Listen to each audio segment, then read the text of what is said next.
We get to see all your smiling faces. That's fantastic. Welcome. Welcome to our second meeting, our springtime celebration. My name is Roger Harrison. I am the president of the LTU chapter of the National Academy of Inventors. I hold a master's degree in engineering management. I am a retired certified forensic fire and explosion investigating engineer. Traveled all over the country with lots of great stories. I'm a project engineer for the Department of Civil and Architectural Engineering here at Lawrence Tech. Been here for 12 years. I'm an OSHA safety specialist, professional musician, an award-winning inventor myself, and on a renewable energy semi-trailer. Those are my contact email and phone number. Please reach out with questions anytime.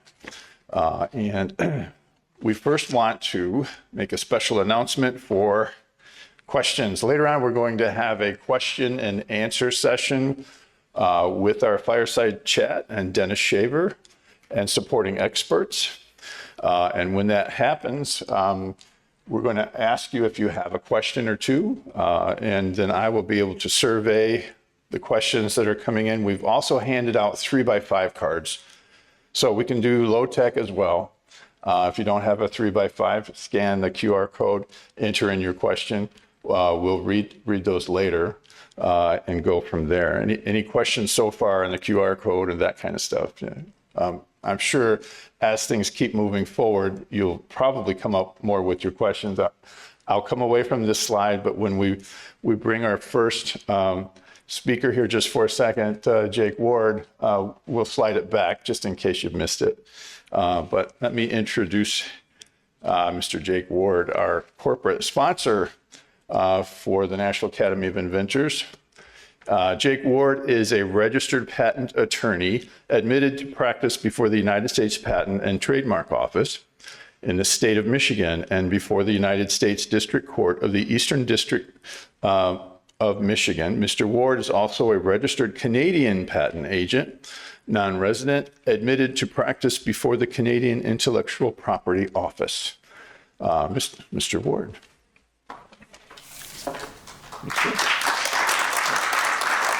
Thank you, Roger, and welcome everyone. And I won't say too much other than Ward Law Office, of which I am the founding member, being registered patent attorneys. We're very proud to be a corporate sponsor for LTU's chapter of NAI. In fact, my partner Amy and I guess we are officially honorary members as of the last regular meeting, for which we're also very proud. It's a great organization, and again, it sort of is all about fostering and developing, that sort of spirit and sort of culture of inventing and creativity. And so I very much appreciate seeing all the smiling faces, as Roger put it, here with us today. And again, and welcome.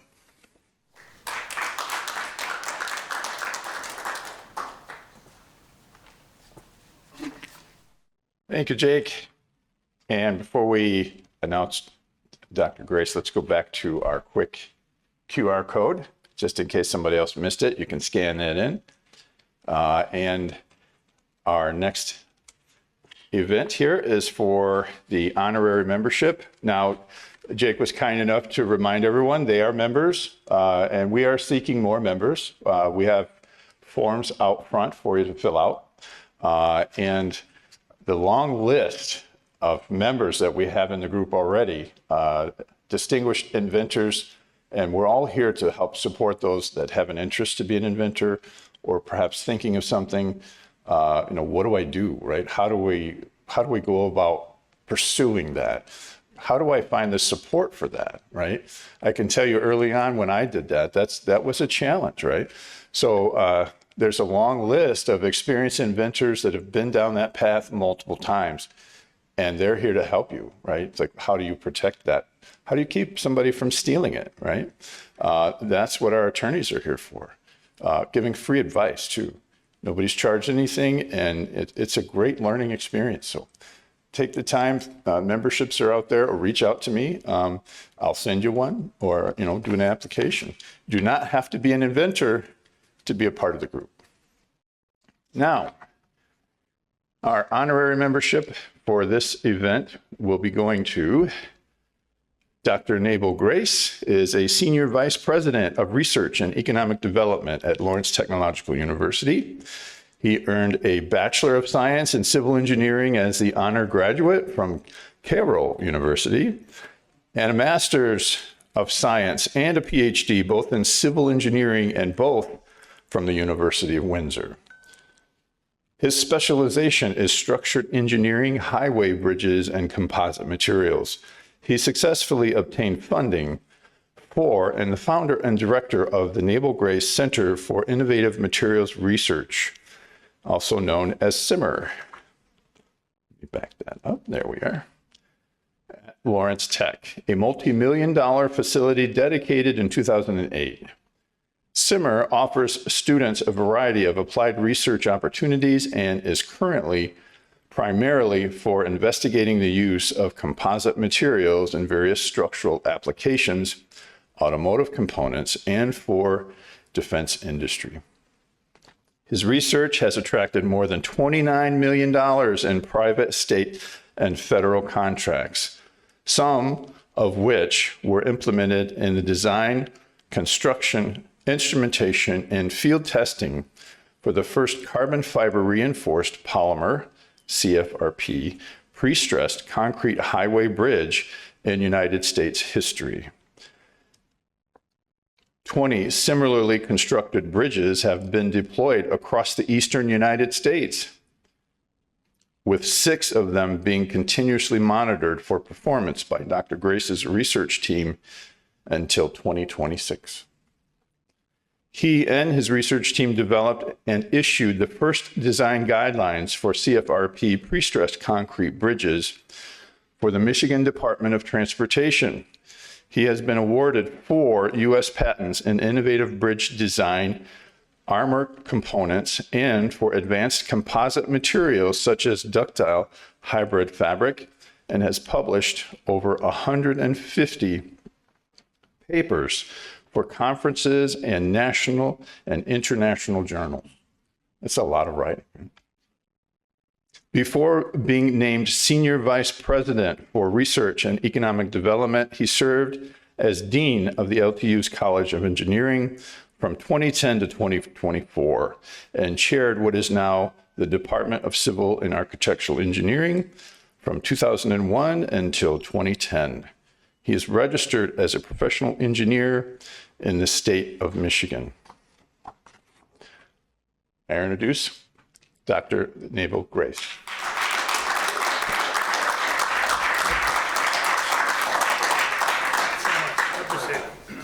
Thank you. Good afternoon, everyone. Roger is a great guy, very generous with his introduction, and certainly I enjoy working with him for a number of years. And certainly I'm very grateful that he is working on this wonderful organization. And I'm very appreciative and grateful to both of you for sponsoring this. Really, I mean it. And people like you makes big difference. I have a son, he's a patent attorney, biomedical engineer, so he always talked to me about how important everything.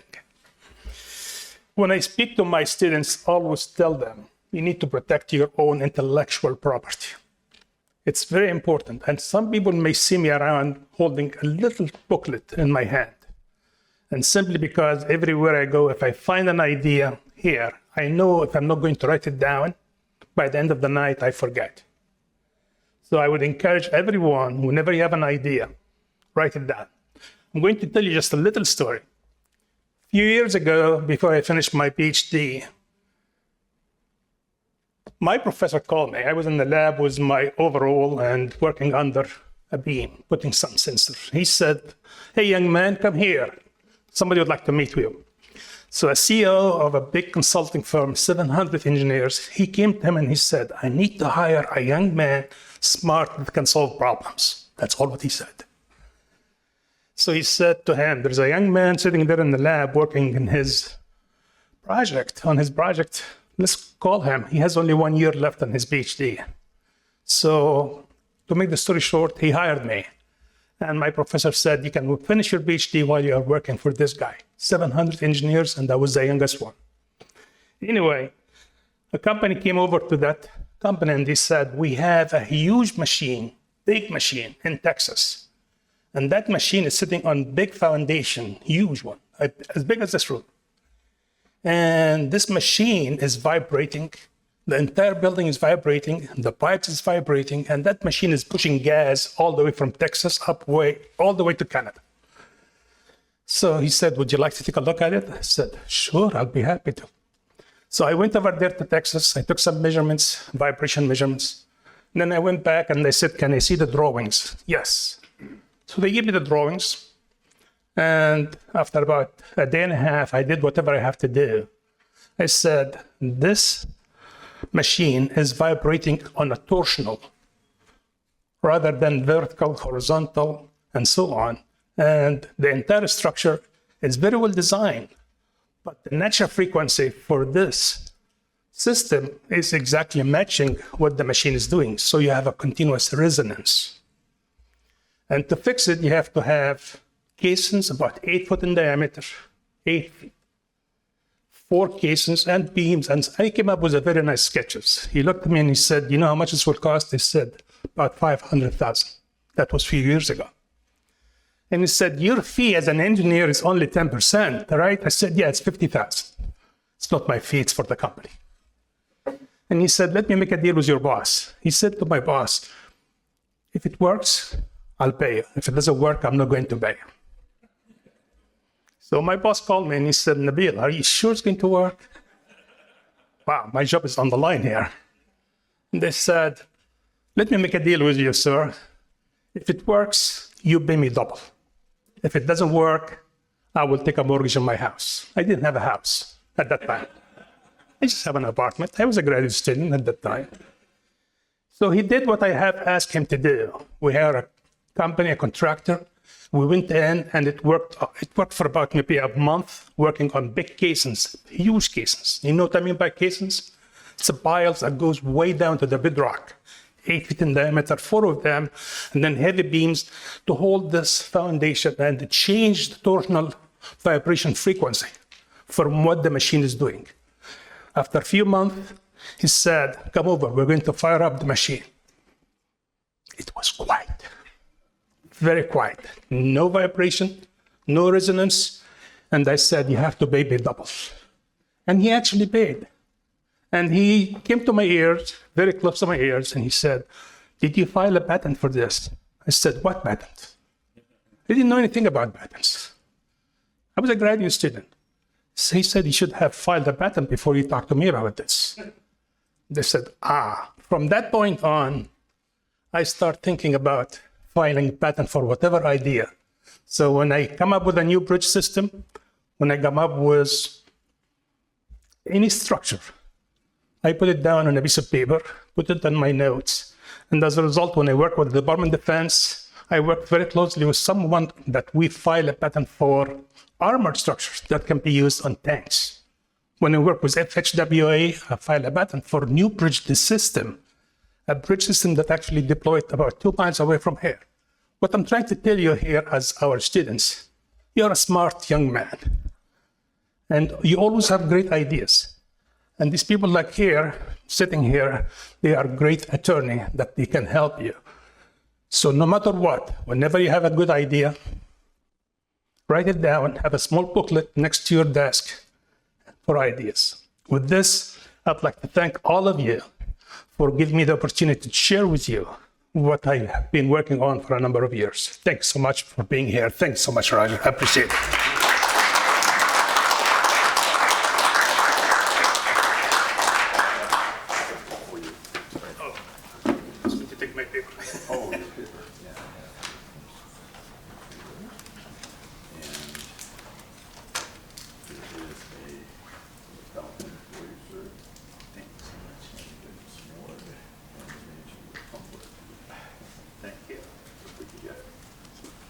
Photo op, that would be awesome.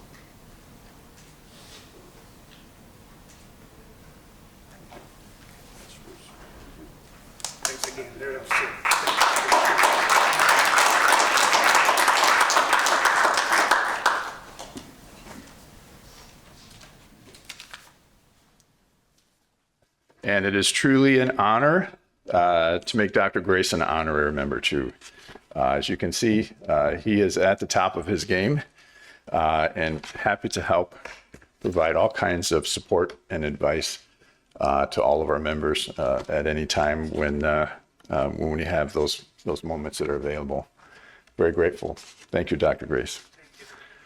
Okay, now we will move on to a very special and our first award. And this is called the Inspired Inventor Award. So this was something that we wanted to reach out. We all put our heads together. So, well, okay, well, how do we, what's the name of the award? How do we create this? Let's invent an award, right? Might as well. We are inventors after all.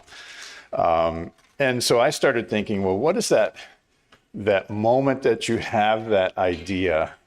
And I think most of us know when those things happen, right? I mean, it just comes over you and then bang, it's just all of a sudden your mind starts working and things just start flowing and all of that is going. And it's almost like a lightning bolt, right? Kind of flashing that.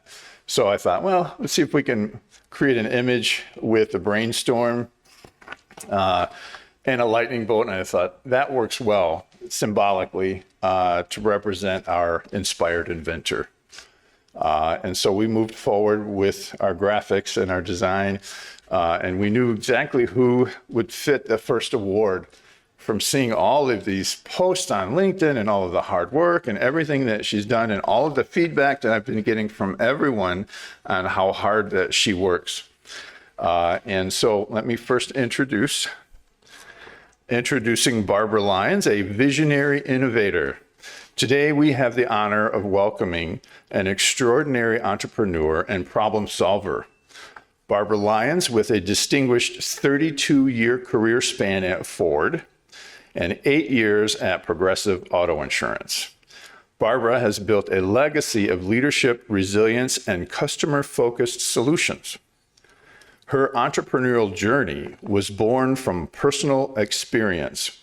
The pain and strain of raking leaves when she discovered that thousands of back injuries occur annually from this simple task.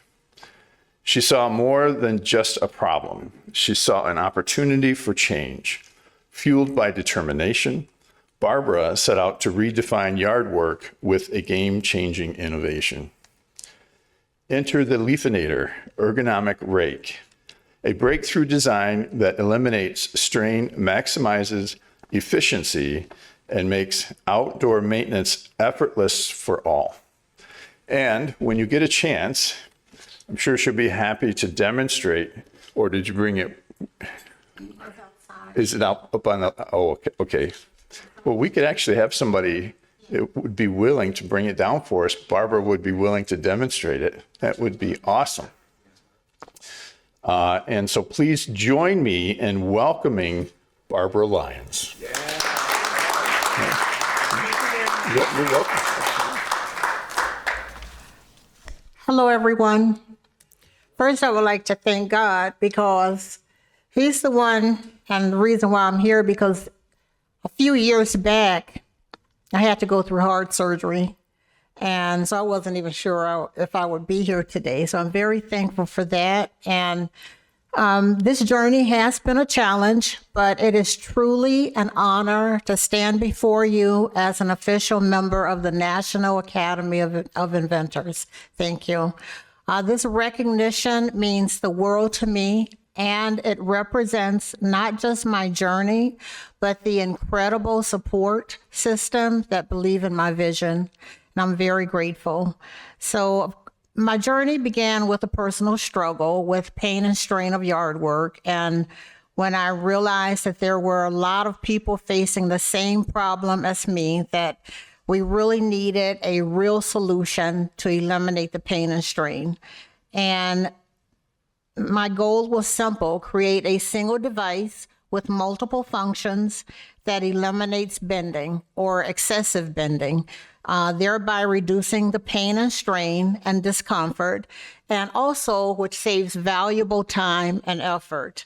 And it makes yard work accessible to everyone, including those faced with mobility challenges. We have a lot of people that still enjoy getting out in their yard and getting it all tidied up. We have gardeners that enjoy working in their garden. So this is a tool that would benefit a large market of people. So none of this would be possible without the unwavering support of so many people.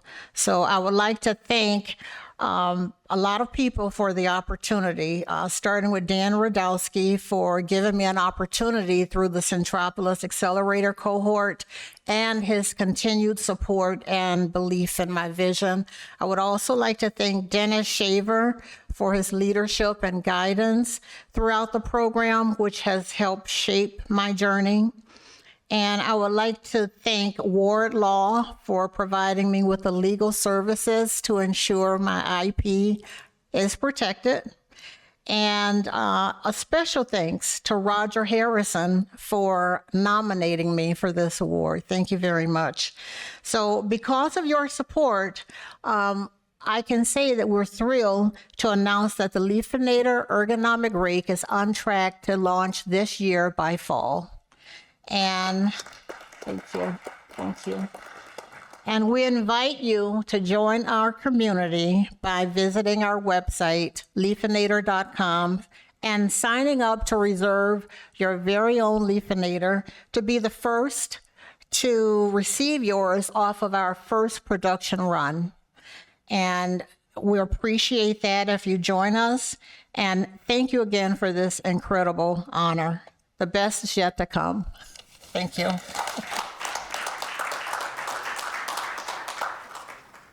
we got to pick a moment for you. Let's see here. Actually, we got lots of stuff for you, but I want to show you this. If you want to come over here for a photo op. Yeah. You're welcome to do that. Are we good? Are we hiding behind the podium? We'll get out here a little bit.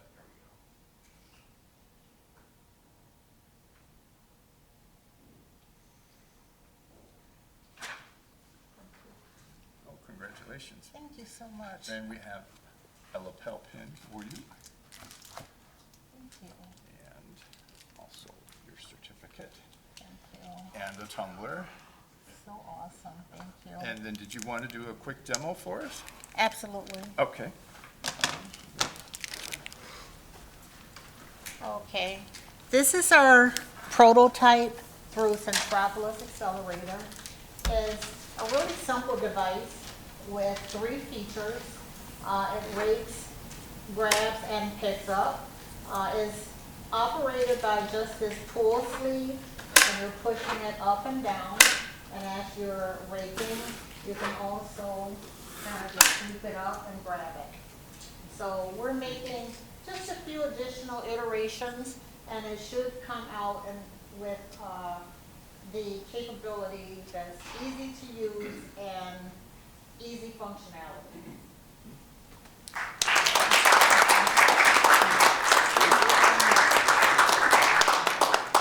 Excellent, you got all that. Thank you. You're welcome.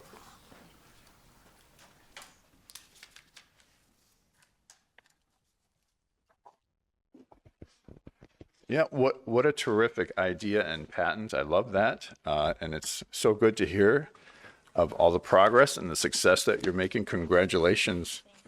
Well deserved too. You've been working very hard.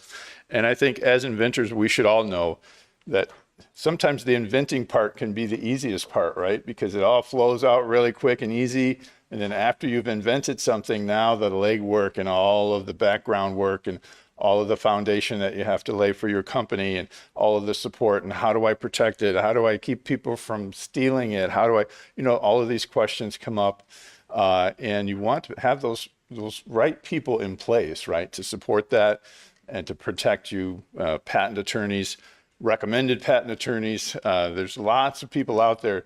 You want people that you can trust. And I can say everyone that we've worked here is very trustworthy, and we're looking out for your best interests. And we act as a family here. We look out for each other too. So, okay. Well, I have another introduction. Our keynote speaker. And let's move on to, well, our next slide. And my PowerPoint will not advance. What's happened? Let's see. I'm frozen. Can I get out of this? Let's see. Oh, did something happen here? Let's change it there. There we go. Sorry about that. My keys were frozen for some reason. Did I disable something by accident? Anyway. Okay. Dennis Shaver, Product Development Program Director of the Centropolis Accelerator at Lawrence Technological University. Very well known, the Centropolis Accelerator, and all of his efforts. Very successful, and Dennis himself is also a great success. He is the Product Development and Innovation Catalyst.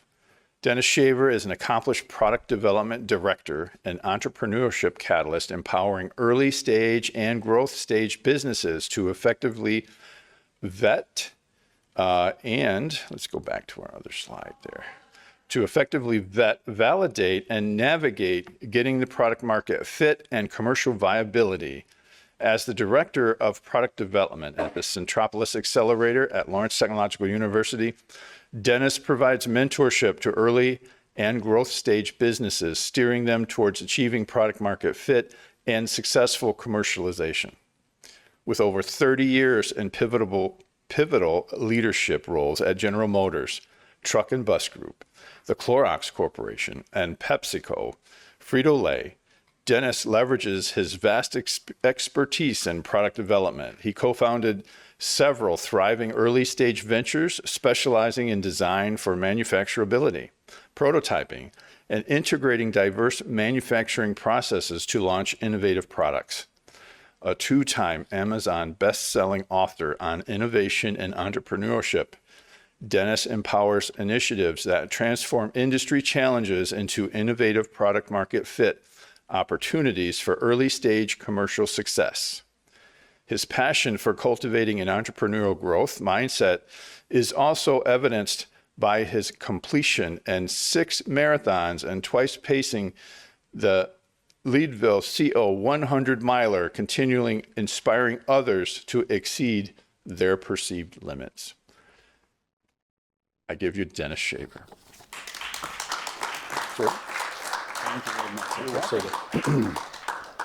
And we should be able to get to your PowerPoint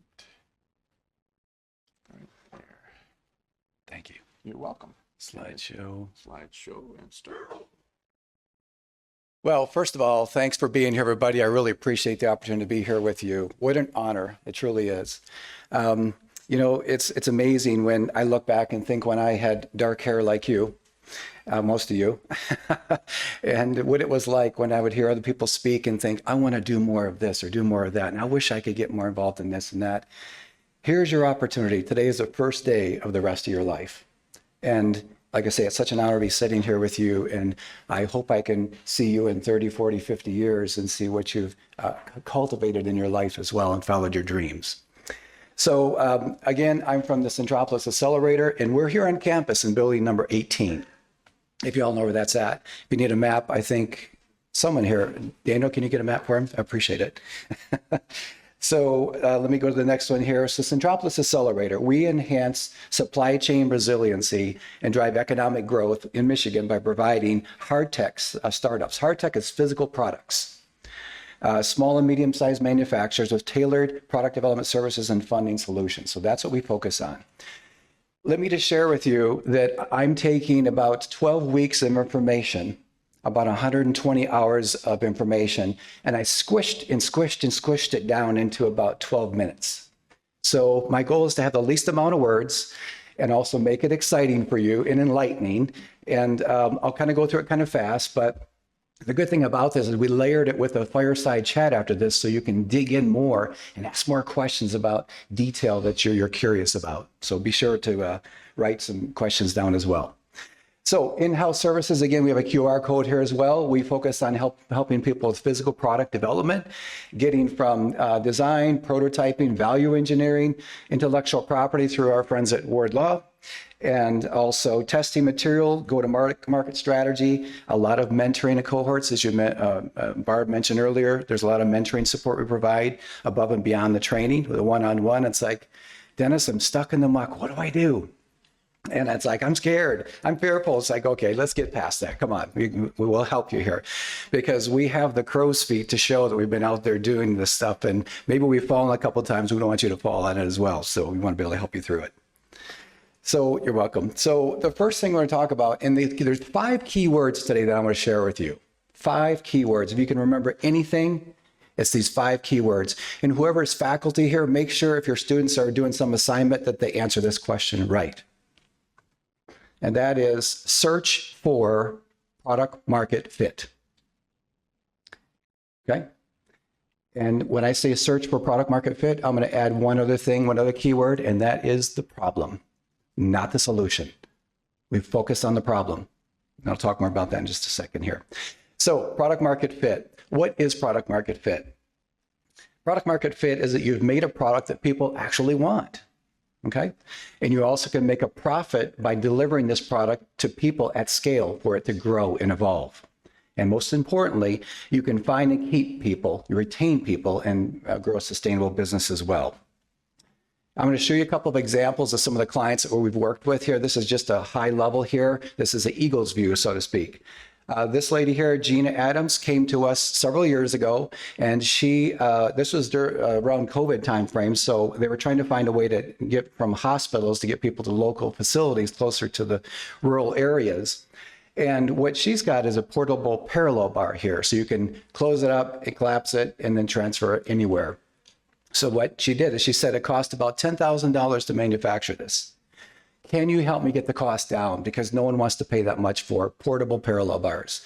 So we did what's called value engineering and lightweighting. So we did the engineering and mechanical design to be able to have less components, less complexity, easier manufacturability, and get the cost down. As such, we got the cost down to about $1,400 per set. Right after that, she ends up getting an order from the VA for 100 of these. Amazing.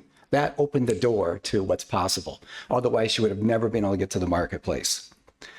Next one here is Madeline. Madeline's in Detroit, and she found a way to repurpose a raw material. In other words, stuff that the insulation that's underneath the carpet in cars, it's scrap. It's new scrap, new insulation, but it's thrown out and it goes in our landfill. So what we do is we also help clients who want to repurpose and add value to the marketplace as well.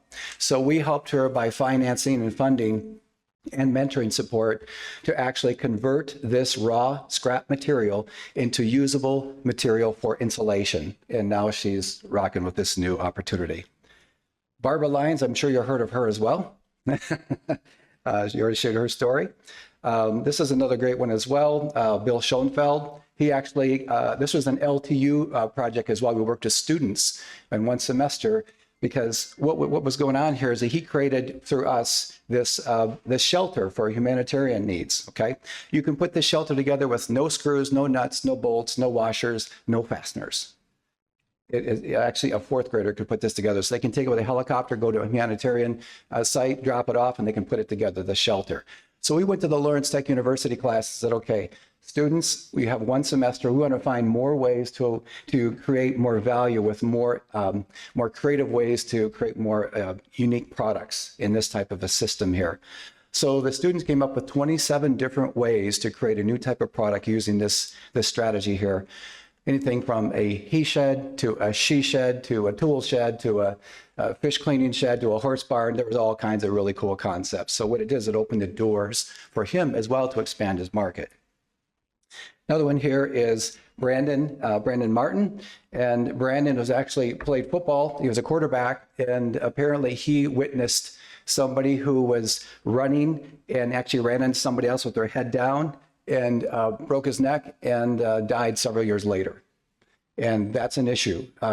So what he's done is he's created a device that actually attaches to the dummy when you're practicing. So when you go to run, you have to keep your head up. Otherwise, your head's down and they use their head to butt into somebody, so use your shoulders and such. So heads up. And this is becoming very successful as well.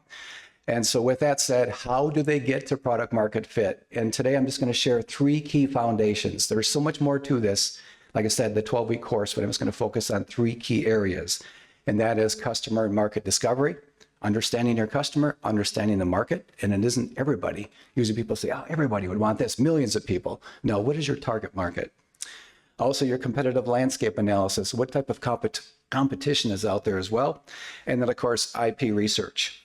I'm going to share a quick story. So I've owned a couple of manufacturing plants. I love to manufacture parts. I'm like a kid in a sandbox with Tonka toys when it comes to creating products. It's been my career. I just love to see new things, create new things, design for manufacturability.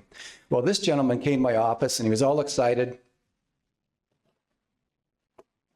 It was a warm day in Colorado. Anybody been to Colorado before? Amazing, beautiful state. I still am a Red Wings fan though. So he basically came in and laid this big, thick patent on my desk, and he said, my patent attorney just sent me to you, and he said, you can get me manufacturing costs. I'm ready to sell product now.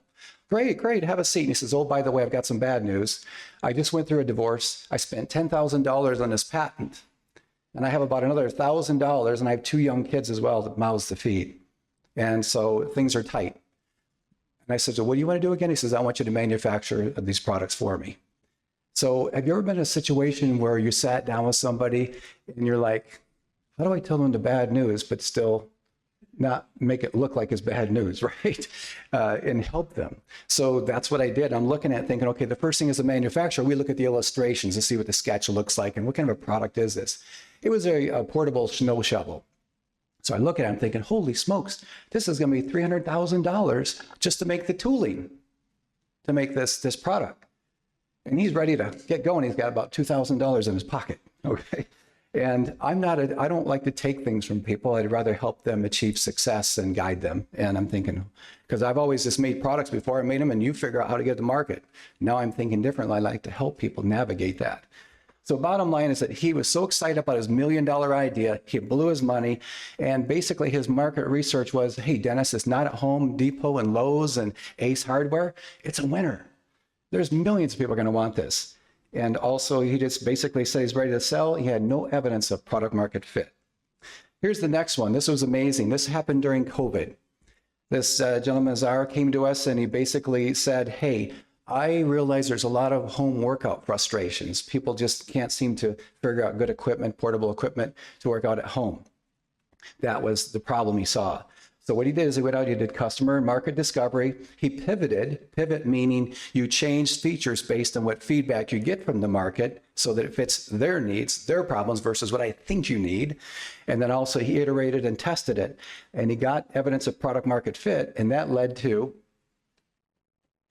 I like to pause, this device here. And basically, I'm gonna stand over here. This device here is basically a portable device, and it's all based on a clutch feature. That was what was in his mind. How can I apply a clutch feature to products in the market?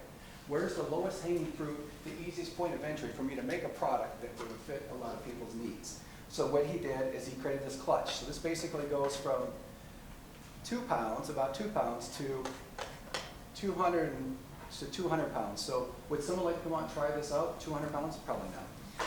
But basically what you do is you stand on this. I'm going to set it for, let's see, what should I set it for, Daniel? I'd say 50 pounds for sure. Okay, see if I can handle this. So basically, oh, this is tight. So basically, he came up with, this was the first version. Oh, this one's like 75 pounds, and this one here is like 25, okay? So you can do all different types of exercises here. You can do your legs, you can do all kinds of exercises. It's pretty cool. He iterated this. He went out, took it out to market. He got some feedback. And the feedback evolved into many different versions. So we said, why don't you go to the CES show, Consumer Electronics Show? He said, I don't have a lot of money for that. All I have money for is maybe a small booth. So we did. He went out there. I think it was day 2. And all of a sudden, somebody walks up, and there's this really big guy. And it was Shaq. And Shaq looks at it, And he's like, holy smokes, what is this? What does it do? And bottom line, he's much taller than this other guy, the inventor of this, Nazar. And he basically said, I want in. So he invested in it. And then we said, well, why don't you go ahead and see if you can get on Shark Tank? And he said, oh, I'm too nervous. I said, no, don't be focused on that. Focus on what you want, right? So we coached him on how to be successful on Shark Tank. He gets on Shark Tank and they're ripping on him. Like, oh, what is this? And come on, there's lots of products out there. It's a saturated market. People buy something up, throwing it out, or it sits and collects dust and they sell it in a garage sale. Bottom line is Mark Cuban finally said, so who else is invested in this? And he said, do you know Shaq? He says, that's my bro. So he ends up investing in it as well. So it's amazing what you can do by making sure you first get to product market fit, focusing on the market problems first and addressing those. So you're speaking the language of your client, saying, yes, that can definitely work for me. So customer market discovery, how are we doing in time? Doing good? Okay, so customer market discovery. This is the first thing you want to do. So people say, well, don't I want to first get my patent and then go and do customer market discovery? I would resort back to word law. We'll talk more about that later as well. So how do you do customer discovery? Customer discovery is the process. And what you're doing is you're searching for the problem. And also you use a tool called the business model canvas. And then also you transform your current guesses and assumptions based on your market feedback, those insights, into a result, the product. And again, this product is at $20 million now in sales. 20 million. Yes, amazing. So what you want to search for, again, like I say, is the problem, not the solution. So many people are focused on the solution. Like, I got this great idea, you need to buy it. It's like, no, get away from me. No, we focus on the problem. So you want to find out who's experiencing the problem in that target market. What is the problem? Where does it occur? And also, why is it so critical to resolve? And then here is the tool. You've probably seen this before, especially Lawrence Tech students here. I'm sure they worked with Business Model Canvas before. But basically, you have 9 key components that you first start out and just put your assumptions down, your hypothesis, your guesses, your best guesses. And Barb, you remember back in the day when we started yours, right? It looks a lot different through time, doesn't it? When you start talking to people, you start getting feedback. It's like, oh, I thought it was this, but the market says it's this. So you want to pivot with what the market wants, not what you think they need. It's like going fishing. If you're going fishing, you're fishing for pike. You want to have that daredevil, that red and white striped lure, so they say, but maybe it's changed, And so you want to be able to know what you're fishing for and then make that contact and they'll bite. And as such, you made a lot of iterations along the way as well.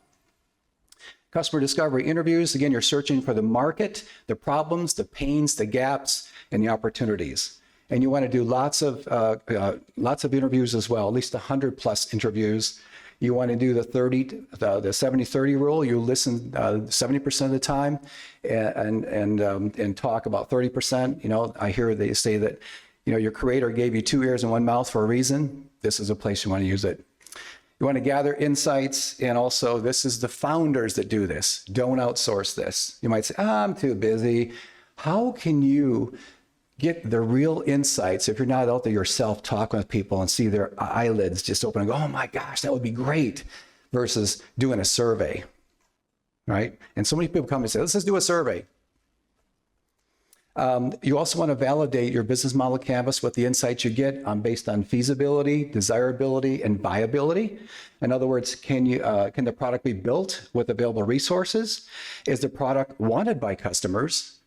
And then also, can the product be sustained and scaled? And oh, by the way, when this Max Pro product was created, it started out with version 1. Now they've got a whole system, but it evolves through time. So what you want to do is you keep filling out your business model canvas, you keep revising it through time. The more feedback you get, you keep crossing out what you thought was right and converting that into facts. So this is all about the search. You're searching for the business first, not starting the business. And I know this is tiny print here, but I'm going to give you a couple of examples of what does proving it works means. This is what Netflix did for their business model canvas. So I'll just give you a couple of examples. Their customer segments, they wanted movie lovers. Well, of course, Netflix, don't you want a movie lover watching it?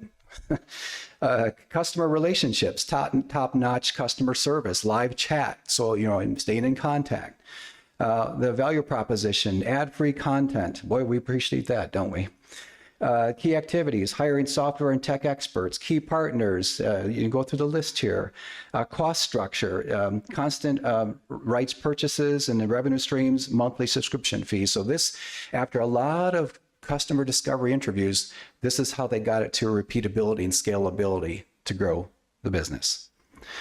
Competitive landscape, number 2, the foundation. You want to know your competition for sure. The easiest way to do this is just get on Google and Google your product ID and see what comes up. Okay. Also SWOT, strengths, weaknesses, opportunities, and threats, and look for competitor insights, and most importantly, product differentiation. Align features with the market trends, your product features, and then also base your decisions based on data insights. Intellectual property, no, I'm not a patent attorney. I need to say that in front of Wardlaw. But I will say the 3 key foundations, customer discovery, competitive landscape analysis, and also intellectual property research. By just doing this, these 3 things can help you without spending any money upfront to vet, validate, and navigate getting to early stage product market fit. Very, very important. But you want to be searching for patents out there, the USPTO patents public search, Google Patents, and also legal representation as you see fit. Also verify the uniqueness, and then understand the market dynamics, the risks, and potential. So in summary, you need to make startup decisions based on market evidence, not ideas. You've got to find the evidence to be able to get traction. That's the way to do it. And then you vet, validate, and navigate getting to early stage product market fit. If you see just after the light bulb where it says idea, so many people are in that spin. And Barb, you recall some of the cohorts we've been involved in, people are starting to go, I'm going to go here. It's like squirrel, squirrel, squirrel, right? It was all over the place. And it's like, how can we get focused? And the 3 key foundations are your great roadmap. I'll call it a roadmap to identify and navigate getting the product market fit. So with that said, thank you. I appreciate it. And if there's any questions, certainly you can scan this and get back to me. I'm at Building 18. You can connect with me as well and come over and see us at the Centropolis Accelerator, and we can walk through and do a tour. Thank you.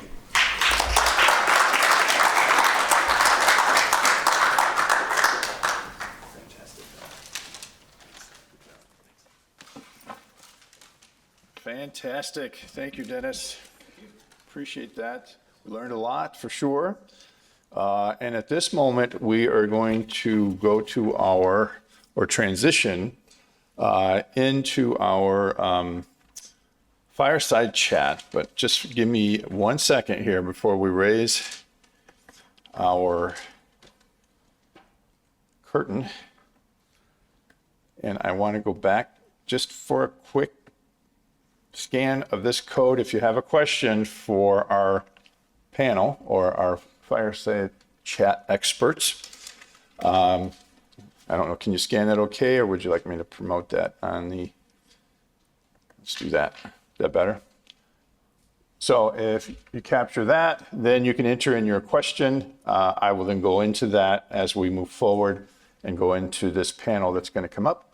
We'll read some questions and have them discuss that. So any questions for us at this moment? Are we good? Okay. Okay, so I will ask our fireside chat members if they would. There is a nice stairwell on the side here if you want to come up and have a seat and join us. We should have live microphones waiting for you and available. And while you're doing that, I'm going to introduce 2 of the members that we've not talked about yet. We have a new member that is going to be a part of this panel. He is an LTU alum. Mr. Daniel Hodges is a true innovator and leader in product development and manufacturing as the founder and CEO of Mechnology, with decades of experience spanning Ford, Whirlpool, and Brasscraft. He's helped startups and major corporations alike to turn ideas into market-ready solutions. He attributes his success to learning how to empower others and using his creativity to see opportunities and synergies. And of course, we have Amy Ronaldo with Wardlaw as well. She has extensive experience as a registered patent attorney before the U.S. Patent and Trademark Office She has assisted corporations, small businesses, and individuals not only in protecting their intellectual property rights, but also in planning and executing a worldwide protection strategy.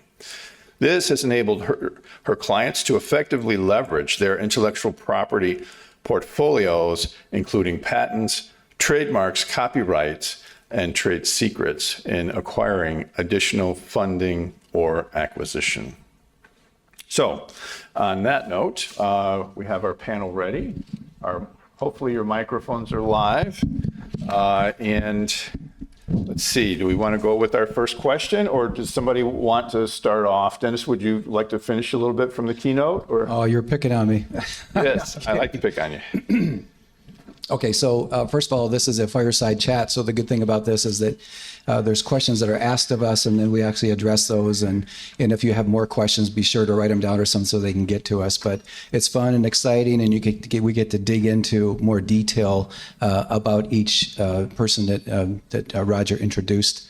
And looking forward to the first question. Bring it on. Okay, well, why don't we go with Dennis? When should you pivot to iterate your product based on market fit validation? So when should you pivot? Okay, so first of all, let me give an example. We have a current client who has this great idea to cut carpet. Okay, and he's been so excited about this device that he's been out doing some pilot testing and getting some feedback before he goes too far on the journey of making the product.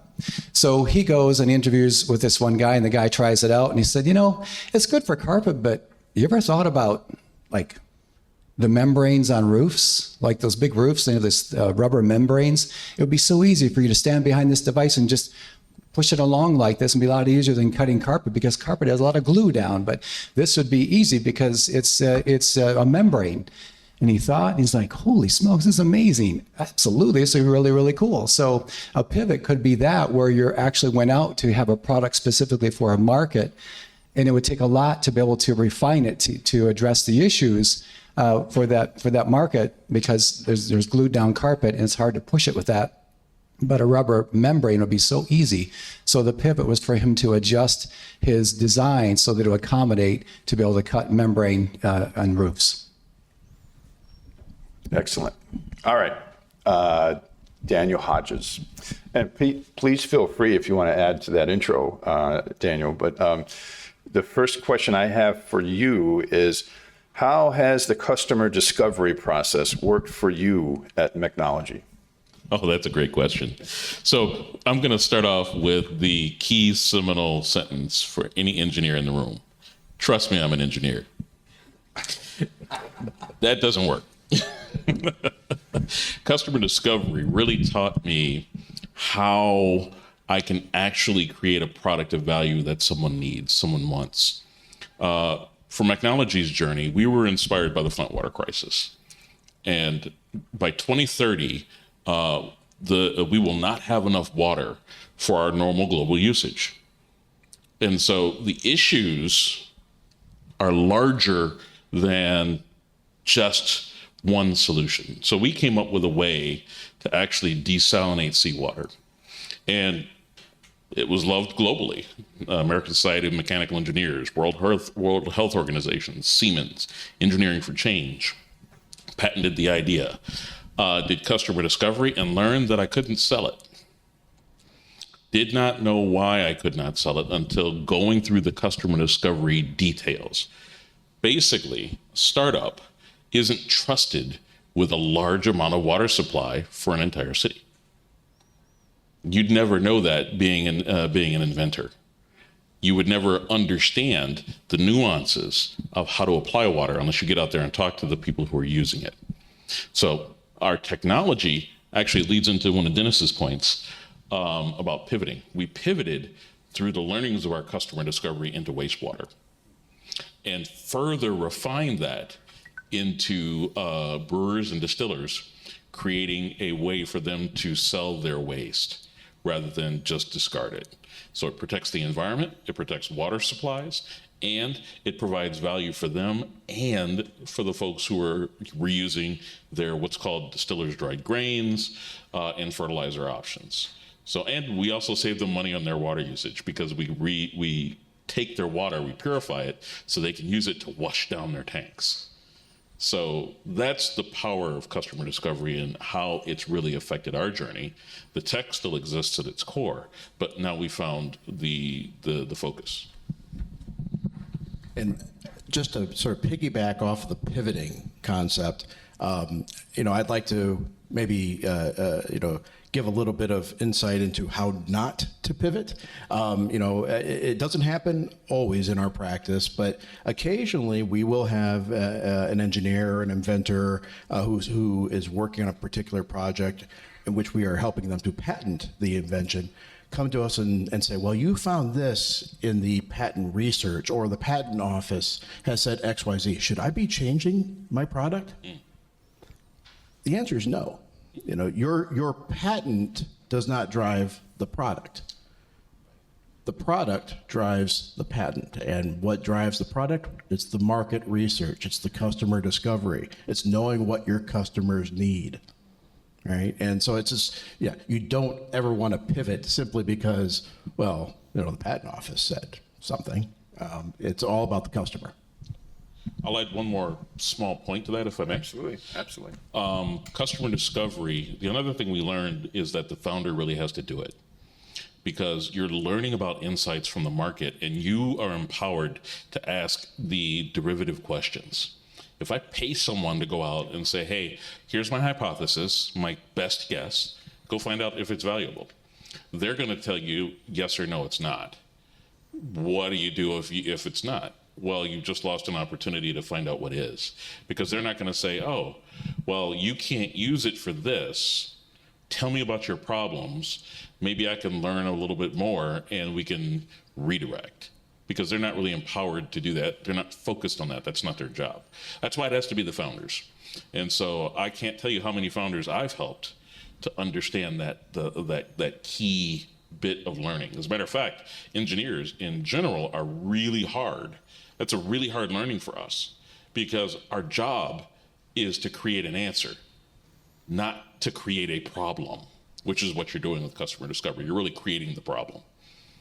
That's what I was going to say, just also piggybacking, is that it's important to listen and to go into this not assuming you know what the answer is, but being willing to listen and being willing to be wrong. I would say on the flip side of it, I've talked to more clients that we've patented it and it's fine. They don't understand why it doesn't go to market. Well, because they didn't listen to the market. They didn't do the research. They didn't do the discovery, and they weren't willing to pivot because they were so convinced that they were right and everyone else was wrong. And that's just not how it works. You won't get to market like that. Just because you think you're right, you're not always the customer. So, like Dan said, if you can pivot and you can find it, it's not that your idea is bad. It doesn't have the right fit where you think it does. Pivot. Listen to what people are saying. Don't just assume you're right. Take a step back, take a deep breath, and know that it doesn't mean you're a failure or you failed. It just means that you have to change how you're viewing things. Okay, I've got one for Jake and Amy. What comes first, the patent or the research, and why? You want me to take this one? Yeah. So, and by research, I'm going to make the assumption it's the patent IP research, but we could probably also talk about it from the market research standpoint. In general, my advice would be doing the due diligence is the appropriate way to begin the process. I love filing patent applications. I'm a patent attorney. It's what I do. I help. I'm the one that you hire to go into the office, the agency at the U.S. Patent Office and fight the good fight, to help you out. But just because it may be patentable doesn't mean anybody's going to want to buy it, right? Which is a lot about what we're talking up here so far. There's also, so that's the reason to be doing the discovery, the market research. Now, there are certain steps you can take, and Amy and I can talk with you about this if you ever have a question about how to preserve your rights when you're doing certain discovery and market research efforts. But I do think doing that research first is helpful. From an IP research perspective, which was mentioned during Dennis's presentation, I think that's also helpful. The patent process is long, it's complicated, it's rarely straightforward. There's a reason people like Amy and I have a job, and so you want to make sure, or at least to the best of your ability, get a good comfort before stepping into the process that there is a light at the end of the tunnel. There's going to be some likelihood of success. The other thing, and we had talked about this previously, was that when you get that research back, be it from the patent or the customer research back, that pivot can also help you figure out if there's somebody in the marketplace you need to get around, so there's not an infringement issue. You can actually start to design around, you can work around existing issues, you can work toward a problem and a solution. There are ways to use that research to help drive your product development. So don't look at negative research results as being a stop. It's just a turning point. And understanding that you can utilize that, it's beneficial. The other one I was thinking of is oftentimes when you see a competitor comes up in the research, be it, like I said, especially the patent side, and people say, oh, well, we're done. Ford has this patent. And I'm like, or you can approach them and see if they want to buy it. Understand it's not just a roadblock, it's an opportunity. And it's not necessarily no, it's about how do you handle those transitions. Is it an opportunity? Is it a pivot point? How do you utilize this and how do you go forward based on those results? And also, if I can quickly add, Absolutely. customer discovery should not infringe upon your IP. Customer discovery is all about finding the problem. You shouldn't be talking about the solution. So a lot of people make the mistake of thinking, oh, I can't talk about this because I'm going to lose my ability to patent or my protections. Customer discovery, if you're talking about what you're doing, you're missing the point. You have to talk about what the need is and the pain point. And now, Dennis, I know that you and I have had many discussions about how do we not give this away while doing customer discovery. I know that you've had several people in general who have balked at the idea of going out and just talking about problems until they do it. Yes. They squirm in their seat. They finally figured out, oh my gosh, that's how we do it. Yep. One quick comment here. We sometimes will talk about inventions as being solutions to problems. That's exactly what an invention is. And you're right. If you're going out there to talk about and determine what the problems are, you don't even have to really talk about the invention, right? And that's the way it should be done. And what Mike did with the mobile snow shovel is he went and applied for a patent and did nothing for 3 years. Waited for the patent to be issued. So the market's moving forward, other people come up with ideas, and there it sits. So that's why it's important to get out there now and act on it, find out what the problems are now, address what the problems are now, get in there and make it happen. And what's that called, the patent now, the first? Well, it's just the provisional, but you're also, the other thing to remember is that after 18 months, it publishes. And so that means your competitors have free insight into what you're looking at and what you're doing. And they have the opportunity in that time period to start to iterate and develop and further define that and further develop it and patent around you or over you. And Amy, that's phenomenal. So one of my jobs as an engineer while working with bigger corporations was to break the patent. And so we would regularly troll our competitors to see what patents they had out there and figure out ways I loved. It was like It's fun. Yeah, it was dopamine. Like, oh, okay, so we're going to try to figure this out this way. And so there are plenty of, if you patent, you need to be ready to move. And that just means ready to talk and ready to look forward. Just understand that once that patent is filed, it's not about, okay, sit and wait. It's once you file that patent application, now is the time to get out there. And it's a lot of work. It's a lot of legwork. It's not easy. Speaking of customer discovery, there's another question here relating to that, and I wanted to chime that in. Perfect timing, actually. Can you conduct customer discovery without compromising your intellectual property? Yes, you certainly can. And I'd like to pick on Daniel on this one because we worked on this before. So How about we just give a little example of how we could do that without exposing my solution? Oh, absolutely. I think we can do that. So let's actually, there's a really interesting person here who I'd like to highlight. With Barb, with your permission, can I talk a little bit about your customer discovery journey? Absolutely. So one day, I happened to be taking a stroll. And I had been further along in my journey of customer discovery. Barb and I are collaborating together, and I had an opportunity to help her understand the value of customer discovery. This is before she was the superpowered juggernaut that is here today. So I had the opportunity to find a person who was raking leaves, and I just walked up to him and I said, "Hey, how you doing? I'm working on problems in your area, and I'd like to learn a little bit about what you're facing. Can you spare 10 minutes for me?" And I had a conversation with this person, didn't tell him anything about Barb or Barb's product. I filmed it for Barb, and I sent it to her. And the insights from that helped to move Barb's journey forward. And I know that when you're an engineer, the first thing you want to do, or an inventor, I'm going to say an inventor. When you're an inventor, the first thing you want to do is, I've got this amazing thing. Do you like it? That's essentially what you're trying, what the inclination is. Got to back off on that and champion the problem. You have to become as excited about the problem as you are about the solution or more. Because the solution, in the grand scheme of things, it doesn't matter how the problem is fixed, as long as it's fixed and fits within budget. That natural tendency of inventors to want to show off what they've done. I mean, I sometimes refer to it as that eureka moment. You want to run down the street, shouting, "Eureka! Look what I've made," and it's completely natural because inventors they're proud people. They have brought something new to the world, and so it's a natural tendency to want to be able to tell other people about it.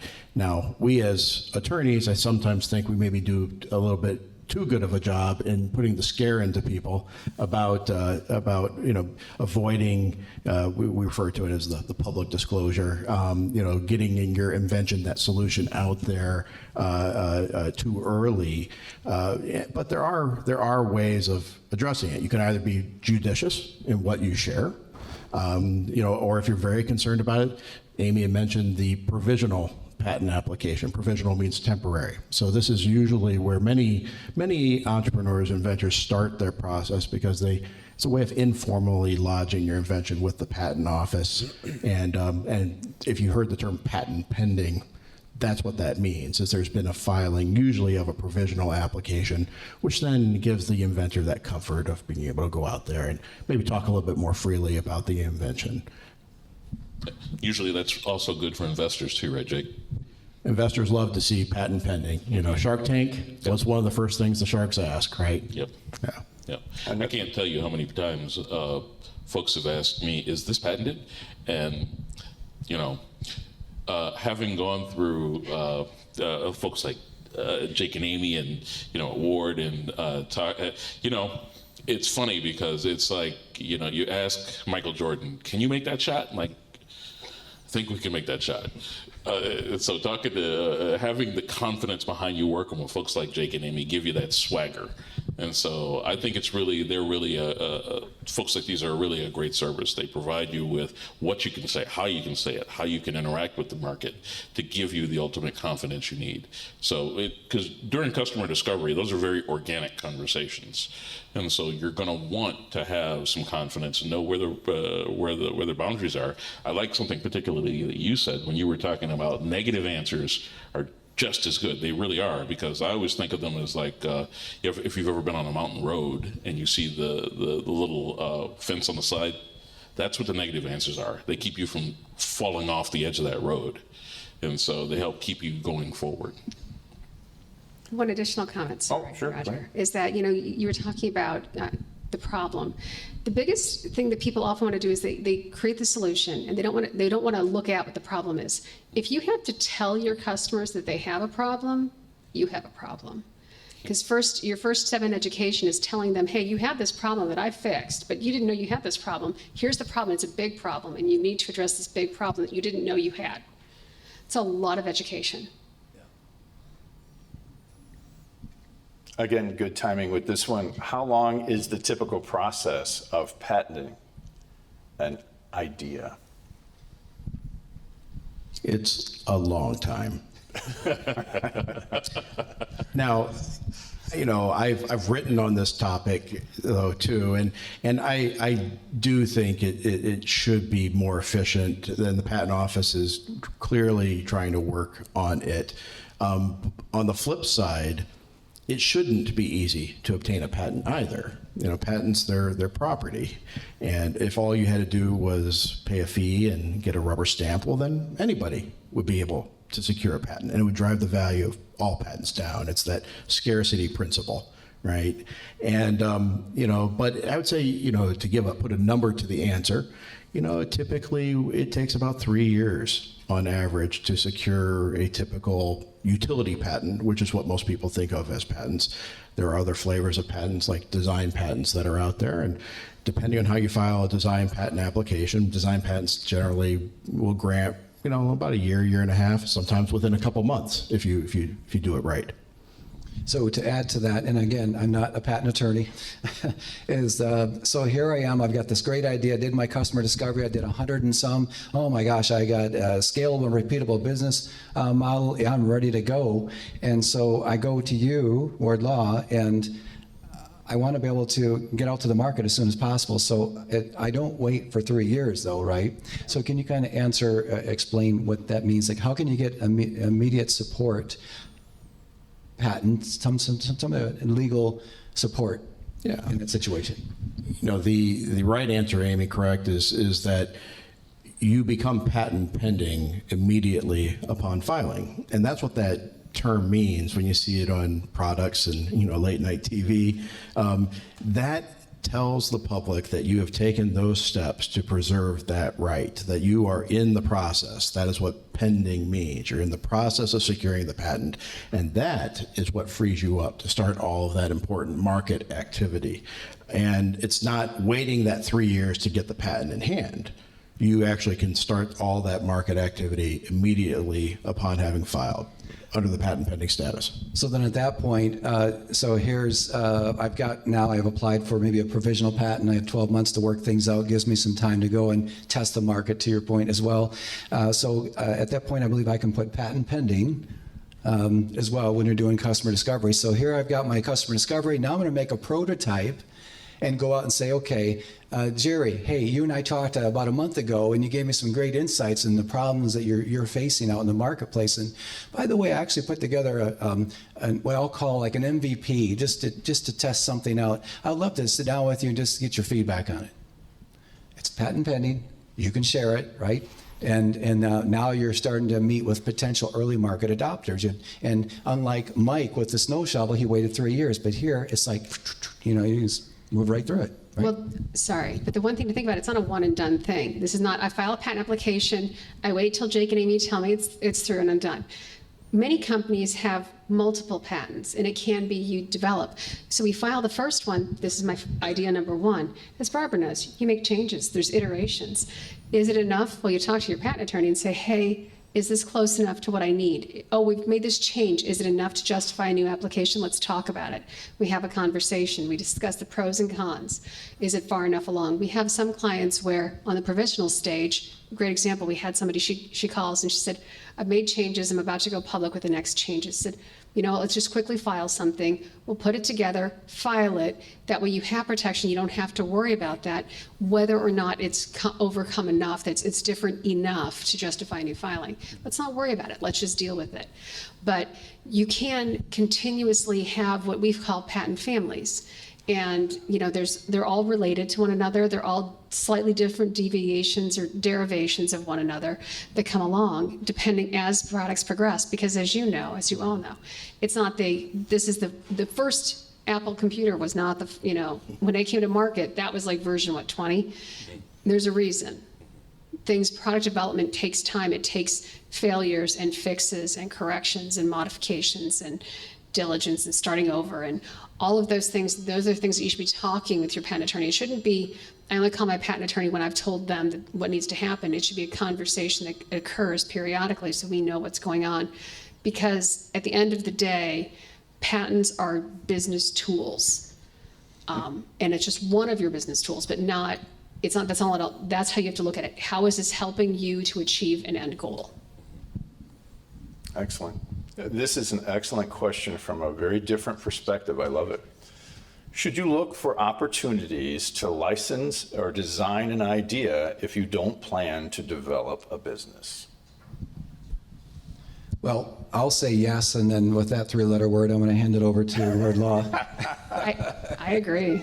I mean, you know, I like to say there's no wrong way to make money on your invention. It is a business choice. We sometimes refer to it as venturing, which is where you're breaking ground and you're building a business and you're involved in manufacturing, sales, and distribution. And then licensing, which is, Roger, the question, which is Right. a license, to put it very simply, if you think of patents as being like real property, it's just renting your invention. You still own it, you know, but you're renting it to somebody else and they're using it. And in exchange, you get a rent payment as the owner. That's called a royalty. You know, so it's really not that complicated of a concept when you break it down, and that is perfectly acceptable as a business model.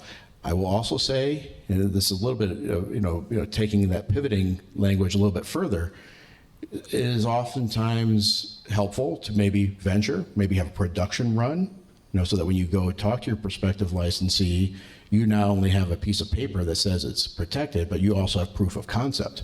You know, the customer wants this. Here's the proof. They bought every single unit of that 200 run that I made, and that may eventually lead to a valuable licensing arrangement.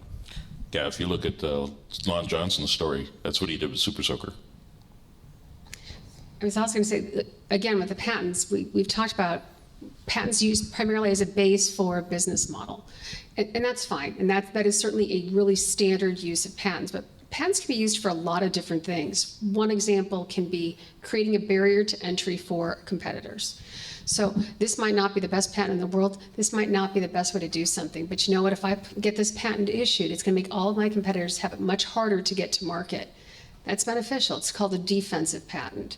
So offensive patents are going to be things that are really driving the business toward a goal. Defensive patents are going to prevent your customers or other competitors from getting to market. Okay, so we've got like a total of 12 questions already from our audience, and I know we're not going to have time to answer them all, but in reviewing them all, we have 4 that are all very common, and there's lots of folks, and I'll read one, but you can tie them all in. They want to know more details on cost. But let me read this first one. What are the steps for an entrepreneur regarding patent filing? What does he or she need to do? And what are the costs for hiring an attorney like you, Jake? Because it's directed to you. So, but You know, I will first of all say, you know, patents are expensive. And again, you know, I liken it to that property concept. You know, patents are expensive because they are valuable. And, you know, no one expects to go buy 100 or 1,000 acres for pennies, right? And so if you think of it in those terms, it's an investment. You're purchasing, you know, something of value which you can then use as a business tool, license or to venture with. The costs will generally be incurred in stages throughout the process. Again, it takes roughly 3 years for a patent to be granted. And you can oftentimes begin that process of becoming patent pending for not a significant amount. I mean, it could be on the order of a couple $100 all the way up to a couple $1,000s for a typical provisional or temporary patent application. The rest of the process then after that, the cost just sort of depends on what happens. I think a typical utility patent application is going to be several $1,000s, $8,000 or so. And vetting process, the argument, this is where Amy and I step in and sort of are the zealous advocates for inventors to try to convince the judges at the patent office that you're deserving of the patent. That process itself could be several $1,000s more. So if you're looking just for a rough number, I think $15,000 to $20,000 is not unusual for a typical patent from cradle to grave. But again, what I would encourage everyone to think of is, where is the value in the patent? Why is there a cost there? Well, it is because it does have significant value for business reasons. If you're only going to sell a couple widgets a year at $10 a pop, it's probably not worth patenting it. Unless you want a genius certificate to hang on the wall, right? But if you can look at the business case and say, well, I'm going to be selling 30,000 units a year at $200 a piece over a 20-year period, which is the lifetime of the patent, well, you can absolutely justify building this fence around what it is your concept is and limiting your competition. Excellent. Okay, this one's for Daniel. And we're staying on the topic of funding. So how do I determine the right time to seek investors? That's one question. Let me give you another one to add to that. What are the options for accessing funding? So I'll answer the second one first because it's a quicker answer. You can go to accelerators. You can do pitch competitions. You can do crowdfunding, crowdsourcing. You can do mom and dad raises, friends and family. Friends and family, mom and dad raises. Those are all ways and you can bootstrap. Those are all ways that you can fund your endeavor at the start. When you're looking for investors, you have to understand that you're looking for people who are going to buy part of your company, and possibly you're going to sell them your company after a certain amount of time. So investors are used to accelerate your development so that you can be on a competitive stage much more quickly on a much wider scale. So that company that you started, you may not finish with because you may sell it to the investors. So you have to ask yourself a couple of questions. How big do I want to be? What's the ultimate vision? Do I want to run this forever and pass it down to my family? Or is it something that is going to feed a wider vision? I know for Technology, we after a 5-year period, we've got an exit strategy all lined up. And so we're courting investors with the understanding that, hey, we understand Technology may be sold to you, the investors. After that, but once we came to that understanding, that's when it was like, okay, well, if we sell Technology, then what do we do next? It doesn't necessarily have to be the end of the journey of the mission, but it feeds the next opportunity. Like if you look at several millionaires have done that. They started out with software apps and they moved on to hardware, which is probably a cheap and easy way to do this. Cheaper and easier way to do this than starting with hardware. Interesting. Thank you for that. Mm-hmm. All right, Dennis, we'll focus you out again here. How and when can you determine if your product is ready for early stage commercialization? Great question. So when is my product ready for early stage commercialization? When you've done your customer discovery research analysis, at least 100 people, and also competitive landscape, and also IP research, and it seems like you've got opportunity there in the marketplace, significant opportunity, is then you want to go back to those that you did customer discovery with, which I know Barb has done, Daniel's done as well, and those you've piqued their interest significantly. And like they're very curious, like I'm curious about this as well. This is a huge problem. I'd love to find a way to fix it. And maybe they could be your early adopter, meaning an MVP, a minimum viable product. You have a minimum viable product right now, Barb. It's going to go through more iterations because the market's going to want changes. But there are people right now, that want to buy it. And they're the early market adopters. You went to trade shows and just showed it. You weren't selling it. You're just sharing it. You're customer discovery. And people are like, hey, when you come up with something that is a production model, I want to buy it. I want to buy one. So you can get what's called a LOI, letter of interest, or letter of intent, or maybe even a purchase order as well. Excellent. So here's a book question for all of you, but I know Dennis has at least two. What is a book that stuck with you and assisted your interest in entrepreneurship? Well, there's a book sitting right behind you. If you could just hold it up, please. Yes, hold it up high, okay. That book was my first book, thank you. And the reason that this book means so much to me is because somebody came to me and they said, Dennis, you help us with manufacturing, design, all that, but why don't you put it in a book? And I'm thinking, who am I to write a book, right? I mean, I run a manufacturing plant. And I really write a book, and it's like, why? Well, because there's so many things you can help others help themselves and the masses. So I actually did write the book. And when I wrote the book, before I published it, someone said, right? You should go to a book coach. I'm like, okay, good, I'll go to a book coach. So I go to a book coach and she says, what? I mean, what do you mean what? She said, why you have this title on this book? And I said, because it was, back then I called it Reinvent America.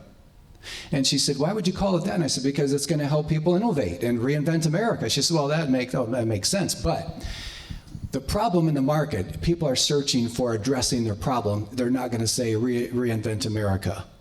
They're going to say things in that book title, or it should be in that book title and subtitle, that actually address their problem.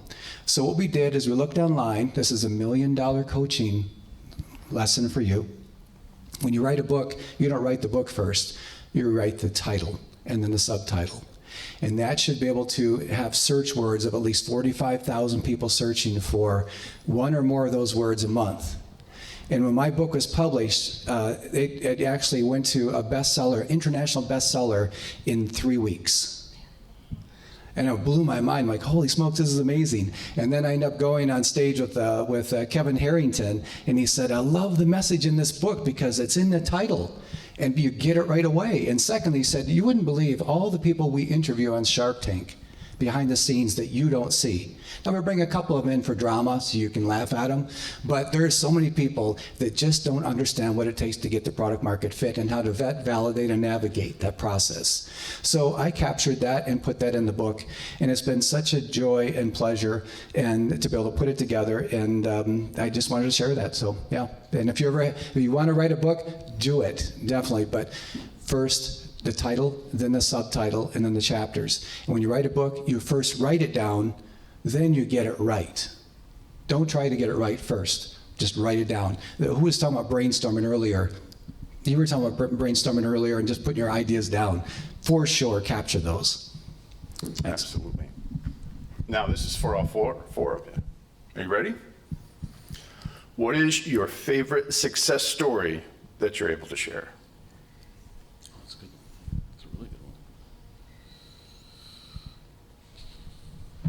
That's a tough one. I know you have so many, right? It is.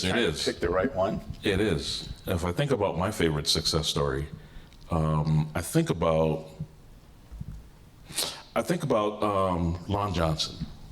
And I mentioned him earlier as an answer to one of the questions about when you think about when to use go for venture. Lon Johnson is a success story for me because he was a NASA engineer with a great career, and he came up with an idea. He came up with several ideas on how to do different things. And he came up with this, what he called a throwaway idea about maybe we could apply this to water guns, to squirt guns, because the Super Soaker actually has a ton of engineering in it. And for him to leave NASA and start a business on his own and have it be successful gave me as an engineer inspiration with a similar journey. So that was a very inspiring book for me. And if you want to check out a good book, look up Venture Deals. That'll also answer the question about when to seek investment. I have one that's very fresh on my mind. Because I write on the topic of inventing and entrepreneurship quite frequently, and just this past week, I wrote about an invention that I'm certain probably 95% of everybody in here has probably had, and it's very recent. But Nerds gummy clusters. Delicious. I refer to it as patent attorney fuel. If you haven't had Nerd gummy clusters yet, I can vouch for it. But that's an invention. As strange as it might seem, that is patented, 7 different patents, I think, at this point. And it's a very recent invention. I mean, and think about that. I mean, long-standing technologies, right? I mean, this is confectionery, this is candy, this has been around for a couple thousand years. How hard is it to come up with a new type of candy, and let alone something like that? It was an award-winning new product, and I think in 2022, it's one of the top-selling candies in the world right now. I really liked, and those who are interested, if you want to go check out my blog, anticipatethis.com. It's a fun, interesting stories about patents and a little bit of information about our firm too. But you can check out the article I wrote there about that particular invention. It goes to show, it doesn't have to be complicated. It can be delicious, actually, but it doesn't have to be complicated. It has to instead, to be patentable, to be new. It has to be new, and that is the main sort of thrust there. Ideally, it's also something that the customer wants, right? I know I want some. Oh, absolutely. You're salivating, right? So there's many success stories that I'm grateful of helping others help themselves. And one in particular, this was back in the 90s, so we're talking about the 1900s here for some of you younger folks.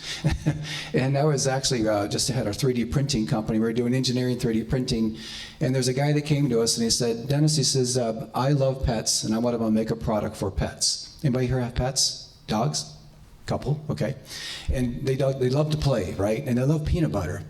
And so he says, I want to be able to make this rubber thing that you could have the dog bite on, but the thing is I don't want it to be all ripped up and after a couple of times of it biting on it. And I want to be able to sneak stuff on the inside of it. So it needs to be hollow so that it kind of causes them to play a little bit and try to figure it out. So we were doing 3D printing and also RTV casting. RTV casting is where you create a design, then you make a 3D printed prototype, and then you create a rubber mold.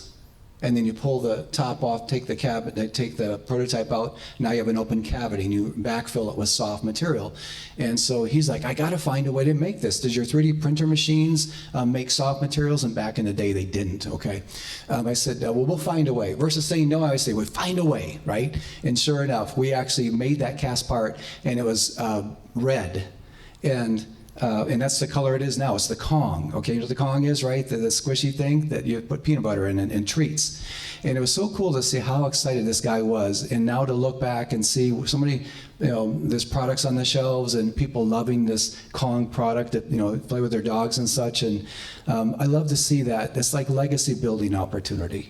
It's not about me. It's not about us. It's about helping others help themselves. That's exciting. Excellent. Well, I wish we could go on. We have lots of questions that we weren't able to add, and I personally apologize that we couldn't.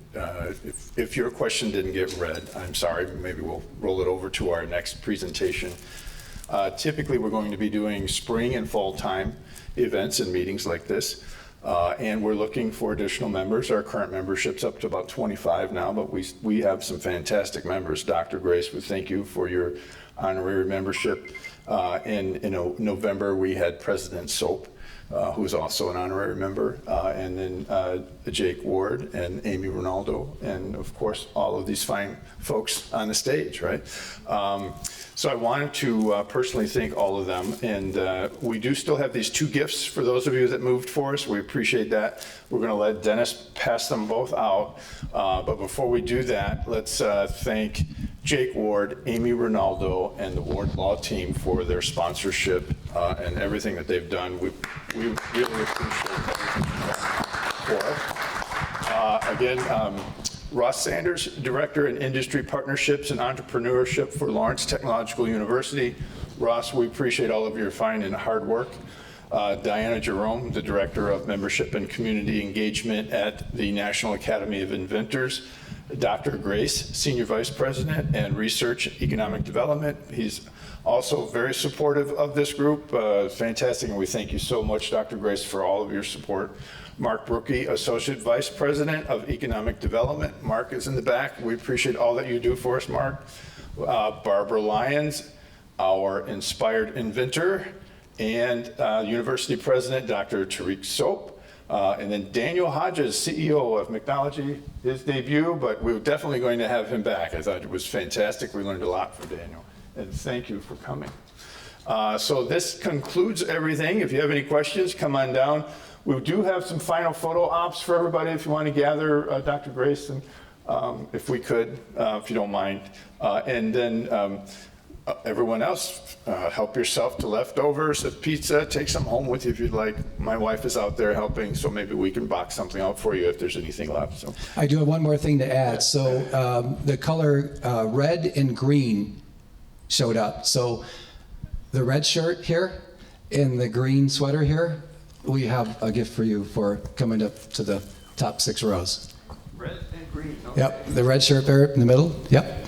These tumblers are available for a $40 donation too for anybody who's interested. We have them on, and then all proceeds, 100%, go to the academy to support and to do food like that outside and all that fun stuff. So, and it happens. So, who's our red shirt? Get this one, and we got one more green shirt. Where's the Over here on our left, stage left. stage? Yep. Stage left. There we are. Very good. Congratulations.